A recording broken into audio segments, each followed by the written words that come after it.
It's not every day that a Canadian federal politician finds himself in the crosshairs of hip-hop's most intense feud. But in the chaos following Kendrick Lamar's back-to-back sold-out shows in Toronto, that's exactly where Jagmeet Singh landed. A photo snapped in the crowd, a direct message posted by Drake, and a public apology that only fanned the flames. This wasn't politics as usual. This was the grand national tour turning into a national controversy. It began innocently enough. On the second night of Kendrick Lamar's historic stop at Rogers Centre, June 13, 2025, the crowd was a cross-section of Toronto culture. From longtime fans in vintage section .80 merch to first-timers lured in by the drama of the ongoing Drake vs. Kendrick saga, energy was at an all-time high. Among the sea of spectators was a figure not often associated with hip-hop concerts, federal NDP leader Jagmeet Singh. Welcome to celebrity rap life, where the red carpets never roll up and the spotlight never fades. The rewards are legendary. Because in celebrity rap life, every downfall can become a comeback, and every headline tells a deeper story. Hit that like button, subscribe, and turn on notifications so you don't miss a second of what's coming next. Wearing his signature turban and sharply tailored suit jacket over a Kendrick tee, Singh didn't exactly blend in, but that wasn't the point. The politician was there, by all appearances, as a fan. He posed for photos, nodded along during SEA's set, and was caught on video mouthing the lyrics to Not Like Us, Kendrick's now infamous diss track aimed at Toronto's own Drake. And that was the moment everything turned. Later that night, a blurry but unmistakable photo of Singh in the crowd made its way online. Within hours, a screenshot from Drake's Instagram DMs was circulating like wildfire. In the message, Drake didn't mince words. Referring to Singh, he typed, "Goof energy. Crazy." That one word, goof, hit different in Toronto. In Canadian slang, especially in street circles, goof is one of the worst insults you can throw at someone. It's not playful. It's not casual. It's loaded. To many, this wasn't just rap beef anymore. It was political. The post stirred up both hip-hop fans and political pundits. Singh, known for his youth appeal, fashion sense, and TikTok-friendly persona, had long tried to bridge culture and politics. But this was new territory. Suddenly, one of the most powerful cultural figures in the country had called him out. Publicly. Aggressively. And on the basis of loyalty during one of the most divisive moments in Canadian music history. The backlash was immediate and loud. Singh's own base splintered. Some accused him of hypocrisy, wondering how he could attend a concert where one of the songs celebrated tearing down another Canadian artist. Others praised him for being in touch with youth culture, for being visible where most politicians wouldn't dare tread.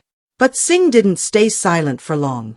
The next day, in a hastily arranged press appearance outside his Toronto constituency office, Singh stepped in front of the cameras looking more subdued than usual. Gone was the playful charisma. This wasn't a TikTok moment. This was damage control. "I shouldn't have gone at all," he began, eyes focused directly on the cameras. "OVO and Drake have lifted up this city and this country. For me, it'll always be Drake over Kendrick." It was a stunning reversal. A full public retreat from what, just 24 hours earlier, had looked like a celebration of artistic freedom and hip-hop unity. Instead, Singh chose sides. And he did so clearly. But the apology didn't land cleanly. Some saw it as a cowardly move, an opportunist politician trying to walk back a moment of genuine expression. Others saw it as strategic, a politician recognizing the magnitude of Toronto's love for Drake and deciding not to alienate that base. But beneath the political calculus, a deeper question lingered. Was this just about music? Because it wasn't just Singh caught in the heat. Over the past few months, Kendrick Lamar's grand national tour has been a slow-motion cultural earthquake, reshaping how celebrity, loyalty, and artistry are negotiated in real time. His open challenge to Drake, through diss tracks, stage performances, and symbolic gestures, has put fans in the awkward position of having to choose sides in a public feud that feels more personal than promotional. Singh, whether he intended to or not, made a choice. And Drake called it out. But if Drake's message seemed harsh, it wasn't without precedent. For weeks, the Toronto rapper has taken a defensive posture as Kendrick's tour steamrolled through major North American cities, receiving thunderous receptions even in territories typically loyal to Drake. Toronto was supposed to be different. It was supposed to be home court. But Kendrick didn't just show up, he owned the space. Night 1 of his Rogers Center concert ended with Not Like Us, playing 3 times in a row, each time with more venom. Night 2 featured subtle jabs, including a Happy Father's Day message many interpreted as a dig at Drake's strained co-parenting relationship. And then there was Singh, smiling in the crowd, singing along. It was a perfect storm, and Drake responded accordingly. But Singh's response, his apology, did something unexpected. It created a feedback loop. Suddenly, it wasn't just hip-hop fans talking. Political analysts were dissecting the power of celebrity influence. Cultural commentators were debating whether politicians had the right to separate personal taste from public perception. And Singh himself became the subject of memes, think pieces, and late-night jokes. The spectacle overshadowed the music. For Kendrick, the fallout might be considered a win. He managed to take a feud from diss tracks to the heart of Canadian politics. But for Singh, the consequences were murkier. His attempt at cultural immersion backfired. His retreat was seen as capitulation. And perhaps worst of all, his authenticity was called into question.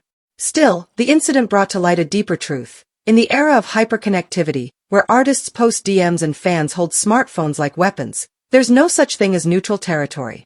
Every appearance is a statement. Every lyric mouthed can be interpreted as allegiance. And for someone like Singh, whose political brand is deeply intertwined with youth culture, that's a tightrope walk with no safety net. The public debate continues. Was Singh just a fan caught in the wrong place at the wrong time? Or was he trying to score points in a culture war he didn't fully understand? And more critically, should Drake have publicly shamed a sitting member of parliament over a concert appearance? That question is polarizing. To some, Drake was simply defending his home turf, calling out what he perceived as disloyalty from someone who should know better. To others, it was an overreaction, a bully move from an artist unable to handle dissent or competition. In the aftermath, Singh's team has tried to steer the conversation back toward policy. But the damage lingers. His apology didn't win over die-hard Drake fans, and it alienated some of Kendrick's supporters who saw the initial appearance as a bold stand for artistic freedom. Singh, once praised for his ability to straddle multiple cultural worlds, found himself stranded between them. Meanwhile, Kendrick hasn't commented publicly on the controversy. But during a tour stop in Montreal days later, he subtly addressed the issue. As Not Like Us boomed through the arena, he let the beat ride out, staring into the crowd before saying, "They know who they are. Ain't no fence to sit on when the truth show up." It wasn't a direct reference, but the timing said enough. The message was clear. In Kendrick's world, neutrality is betrayal. You're either in or you're out. For Singh, the experience may prove to be a lesson in the volatility of celebrity politics. What might have been a casual night out spiraled into a referendum on loyalty, identity, and public image. And in trying to make amends, he may have only made things worse. But beyond Singh, the incident is a snapshot of where culture stands today. The lines between politics, music, and identity have blurred so completely that a concert seat can become a political statement, and a DM can rewrite a week's worth of headlines. In this world, image is everything. And Singh, by all accounts, got caught slipping. The long-term implications are still unfolding. Singh will continue to campaign. Drake will continue to defend his throne. Kendrick will continue to push boundaries. But the ripple effect of that one night in Toronto won't be forgotten anytime soon. Because it wasn't just about a concert. It wasn't just about a DM. It was about how power works in the modern age. Who gets to wield it, who gets to challenge it, and who pays the price when lines get crossed.